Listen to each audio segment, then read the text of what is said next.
గౌరవ సభ్యుని నేను కోరుతున్నా, క్లారిఫికేషన్ ఇస్తేనే మాట్లాడండి, వేరంటే మైక్ మాత్రం ఇది చేసేస్తాను. ప్లీజ్ ప్లీజ్ ప్లీజ్ మీరు కూర్చోండి.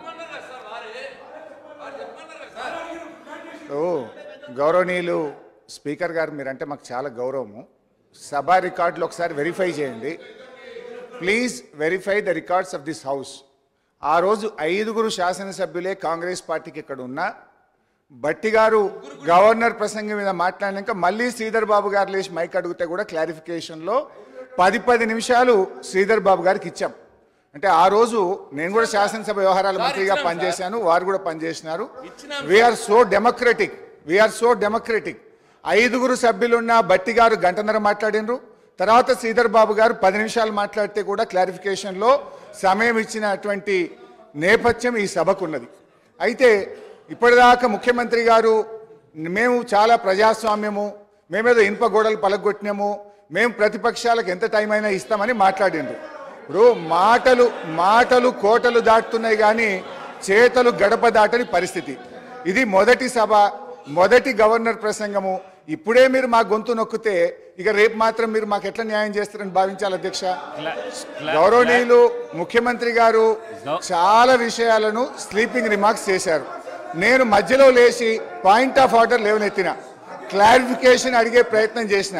మీరేమన్నారు, ముఖ్యమంత్రి గారు సభానాయకుడు మాట్లాడిన తర్వాత మీకు క్లారిఫికేషన్ కు ఎంత సమయమైనా ఇస్తాము అన్నారు.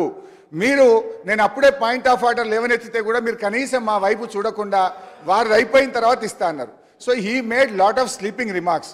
So I need to clarify, I need to set right the records. నేను వారిలాగా స్లీపింగ్ రిమార్క్స్ చేయదలుచుకోలేదు. మేము వారికి హుందాతనం లేకపోయినా, సభానాయకుడిగా వారు హుందాగా ఉండకపోయినా, ఒక సీనియర్ శాసనసభ్యుడిగా 7 సార్లు ఎమ్మెల్యేగా గెలిచి సభలో ఉన్న ఒక సభ్యుడిగా మేము బాధ్యతగానే మాట్లాడతాము.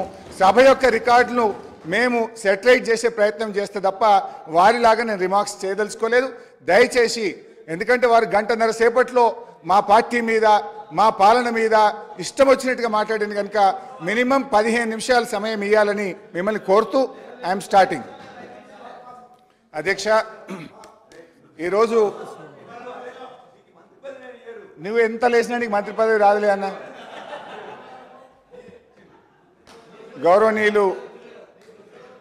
గౌరవ ముఖ్యమంత్రి రేవంత్ రెడ్డి గారు అన్న, ప్లీజ్ కోమటిరెడ్డి రాజగోపాల్ అన్న జర దయనే,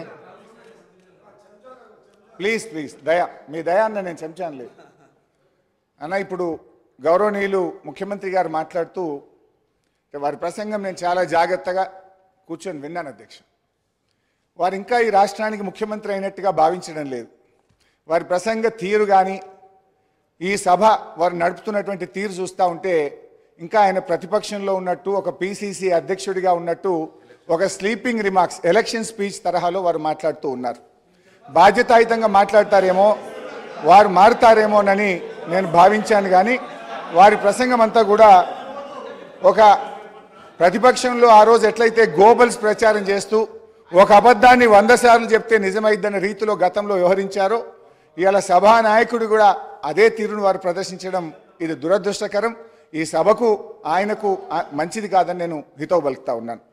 ఇకపోతే అధ్యక్ష, వారు కుటుంబ పాలన గురించి ప్రారంభించారు. వెనకటికి ఎవడో గొంగళ్ళ కూర్చొని ఇంటికెళ్ళేరిండట. ఇవాళ వాళ్ళ పరిస్థితి అట్లా ఉన్నది. అసలు మీ పార్టీ నెహ్రూ గారు, సోనియా గాంధీ గారు, రాజీవ్ గాంధీ గారు చనిపోతే ఒక NRI Italy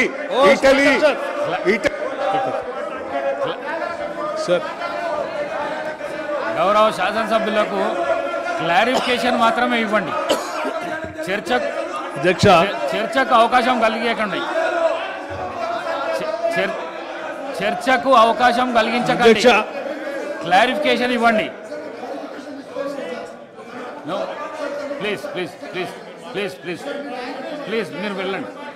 please take your seat. Please please please please please please please. అధ్యక్ష, క్లారిఫికేషన్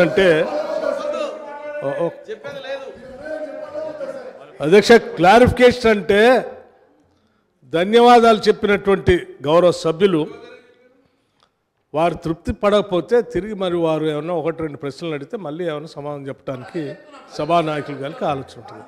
మాట్లాడింది ఏమి కేటీఆర్ గారు, హరీష్ రావు గారు లేచి నేను క్లారిఫికేషన్ అంటే ఎట్లా అధ్యక్ష? హరీష్ రావు గారు లేచి మళ్ళీ మాట్లాడటం అంటే ఇంకో రెండో ప్రశ్న అడగటం, అది ఇంకో క్వశ్చన్ కిందకి వస్తుంది తప్ప అది క్లారిఫికేషన్ కిందకి రాదు. క్లారిఫికేషన్ అంటే కేటీఆర్ గారే మాట్లాడాలి. దయచేసి పోనీ సభా వ్యవహారాల మంత్రి గారు సరే ఒక్క నిమిషం హరీష్ రావు గారు మాట్లాడతారు క్లారిఫికేషన్ అని అడిగినప్పుడు వారు క్లారిఫికేషన్లోకి పోవాలి. కానీ జవహర్లాల్ నెహ్రూ గారి దగ్గర నుంచి చరిత్రలోకి వెళ్తే మేము చాలా విషయాలు మాట్లాడాల్సి ఉంటుంది. దయచేసి అది కరెక్ట్ కాదు. ఏదైనా ఉంటే కేటీఆర్ గారు క్లారిఫికేషన్ ఏమైనా ఉంటే ఒకటి అడిగి ముగించవలసిందిగా కోరుతా ఉన్నాం. భట్టి గారు, I have lot of respect for you. మీరు ఇక్కడ కూర్చున్నప్పుడు కూడా 5 సభ్యులు ఉన్నా మీరు గంటన్నర మాట్లాడినా బెల్లు కొట్టలేదు స్పీకర్ గారు. అంత డెమోక్రటిక్గా మేమున్నాం. ఇక్కడ మీరేమో మాటలేమో డెమోక్రసీ, చేతలేమో నిరంకుశత్వం. మీరు మా గొంతు ఎందుకు నొక్కుతున్నారని ఎందుకంత భయపడుతున్నారు? మీరు నిజంగా మేము మాట్లాడిన దానికి సమాధానం చెప్పండి. మీ దగ్గర సమాధానం ఉంటే మీరు మాట్లాడినప్పుడు మేము విన్నాం ఓపికగా. మా మాట వినండి, సమాధానం చెప్పండి.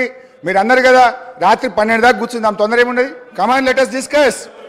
ఎందుకు భయపడుతున్నారు? గుమ్మడికాయ దొంగ అంటే భుజాలు అనుకున్నట్టు నా గొంతు ఎందుకు నొక్కుతున్నారు? మైక్ ఎందుకు కట్ చేస్తున్నారు? Please bear with us. అధ్యక్ష, అసలు కుటుంబ నేపథ్యం కలిగిన పార్టీ కాంగ్రెస్ పార్టీ. మీరు ఒకరి తర్వాత ఒకరిని పెట్టుకొని వచ్చి ఇవాళ మమ్మల్ని పట్టుకొని మేము ప్రజల నుంచి ప్రజాస్వామ్యంగా ఎన్నికై వచ్చినాం అధ్యక్ష. ఇవాళ మీరు మమ్మల్ని గురించి ఈ రకంగా మాట్లాడడం అనేటువంటిది కేవలం మా మీద ఒక ఆరోపణలు చేసే ఉద్దేశమే తప్ప ఇలా సదుద్దేశం లేదు. ముఖ్యంగా అధ్యక్ష, అసలు మీ చరిత్ర ఎవరికి తెలియదు?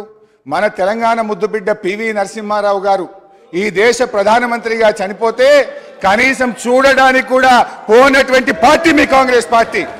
మీ సోనియా గాంధీ గారు కానీ సార్ ఆబ్జెక్షన్ సార్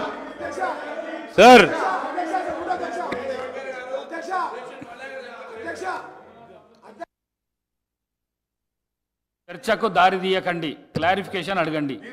మీరు మీకు అవకాశం కలిగించిన క్లారిఫికేషన్ కోసం క్లారిఫికేషన్ అడగండి. ప్లీజ్ మీరు క్లారిఫికేషన్ అడగండి. ప్లీజ్ కూర్చోండి ప్లీజ్. స్పీకర్ సార్ మీరు ఆ చిట్టీలు విప్పు గారు చిట్టి తెస్తుండ్రు గొంతు కట్ చేయమని, ఇంకేం మైక్ కట్ చేయమని అర్థమైతలేదా? సెక్రటరీ గారు చెవులో చెప్తుండు, విప్పు గారు చిట్టి తెస్తుండు. మా గొంతు కట్ చేయండి, మైక్ కట్ చేయండి, హరీష్ రావును మాట్లాడియకూరికి, ఇంతే కదా. ఇక ఇది మీ ప్రజాస్వామ్యం. మీ ప్రజాస్వామ్యం ఏ పాటలో అర్థమైతలేదా ఏమి?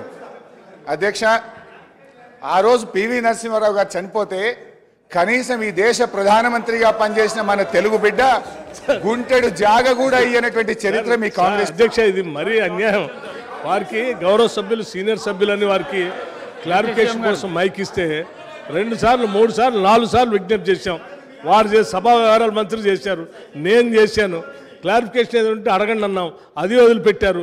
2 సార్లు ఇస్తే రెండోసారి ఎక్కడికో పోయారు, మూడోసారి పివి నరసింహారావు గారి దగ్గర పోయారు. దయచేసి దిస్ ఈజ్ నాట్ కరెక్ట్ అధ్యక్ష. ఏమంటే క్లారిఫికేషన్ సంబంధించి ఏదైనా అడిగేది ఉంటే ఒకటి అడగండి, దాంతో ముగించండి. ఎక్కడికో మాత్రం పోవటం కరెక్ట్ కాదు. మీరు చాలా సీనియర్ సభ్యులు సార్. ఇప్పుడు క్లారిఫికేషన్ కు రండి. నేను ముఖ్యమంత్రి గారు ఎక్కడ ప్రసంగం రాసినో ఓపిక్గా 6 పేజీలు రాసుకున్నా. ఆయన ఎక్కడ స్టార్ట్ చేసిండో నేను అక్కడనే స్టార్ట్ చేసిన. 1 by 1 వారు చెప్పిన ప్రతిదానికి నేను క్లారిఫికేషన్ ఇవ్వదలుచుకున్నా, క్లారిఫికేషన్ అడగదలుచుకున్నా, క్లారిఫికేషన్ ఇవ్వదలుచుకున్నా. వారు మా మీద చేసిన ఆరోపణలకు మేము సమాధానం చెప్పాలి. వారు కొన్ని తప్పుడు విషయాలు చెప్పిండ్రు, దాన్ని సభ రికార్డులు సెటిలైట్ చేయాలి. కొన్ని విషయాలు వారిని స్పష్టత అడగాల్సిన అవసరం ఉంది. వారు స్టార్ట్ చేసింది మా మీద స్లీపింగ్ రిమార్క్స్తో స్టార్ట్ చేసింది కనుక నేను కూడా అక్కడి నుంచే స్టార్ట్ అయింది. అధ్యక్ష, దయచేసి ఒక 15 నిమిషాలు నా మైక్ కట్ చేయకండి. వారికి ఓపుకుంది.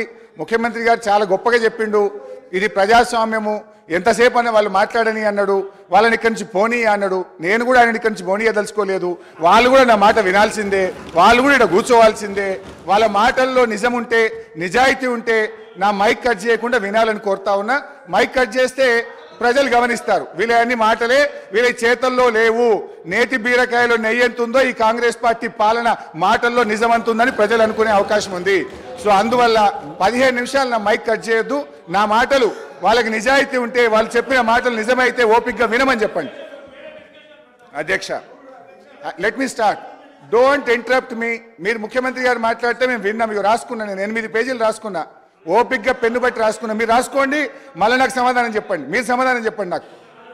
అధ్యక్ష, అయితే అధ్యక్ష, కాంగ్రెస్ పార్టీ చరిత్ర, నేపథ్యం, కుటుంబం, ఇవాళ పివి నరసింహారావు గారిని అవమానపరిచినటువంటి చరిత్ర మన సారీ సార్ సార్ సార్ మీరు క్లారిఫికేషన్ పెట్టి పివి నరసింహారావు గారి దగ్గర పోతారు, లేకపోతే నెహ్రూ గారి దగ్గర పోతారు. ఎన్ని సంవత్సరాలు పోతారండి పివి గారి దగ్గరికి? ఎన్ని సంవత్సరాలు పోతారు నెహ్రూ గారి దగ్గరికి? చెప్పి 10 సంవత్సరాలు అయిపోయా. చాలండి, చాలు.